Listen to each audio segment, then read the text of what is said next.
si Mrs. Rosario Apirong Digayo. Nagapuyo sa Barangay del Pilar, Barotac Viejo, Iloilo. 84 years na ako.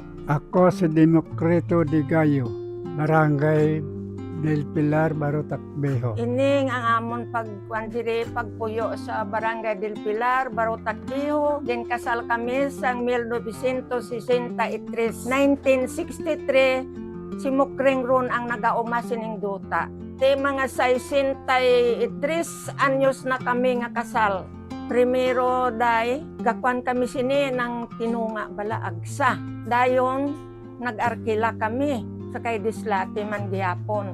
Dayon, ginabtan sining iyaron ka gobyerno, mapatakaran. Nakapahuway-huway kami. Dagdayon, nagdalag ko ang amon kabataan. Kag ginpatunan namon sila. Halin sa grade 1, grade 6, sa high school, tub-tub kolehiyo. Sa 7 kabilog na kabataan. Amoy na ang amon na eksperyensyan sa pag-amon, sa paamon nga pagtrabaho sining duta ni Dislate sang una nga panahon. Nagatanom kami dahil sa mga saging, nagasagod kami sang baboy. Nakapiyan-piyan sang galastuhon sa eskwelahan sang akon kabataan, amon kabataan. Sang ako nagauma sa duta ang Dislate, nagabugtaw, pulaw-bugtaw ako.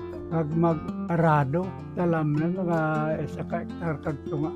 Mabudlay gid iti, ano mo kaya mo na ya legasyon ta, hindi pa nataalam gid. Pangumagid lang. Isa nga, hindi ay mga pareho, may mas matag 40 kasako, may 50. Di ako sang una, sang nagapaminata pa ako, nagasagod ako kababoy, nagatanom sang kamuti, nagatanom sang saging, para makapayan-piyan man sa amon nga pagpangabuhi, kag pagtuon sang amon kabataan.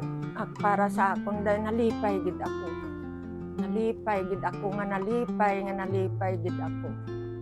Talipay sa huna-huna, sa kasing-kasing, kag sa kalag ko, nagakalipay gid ako.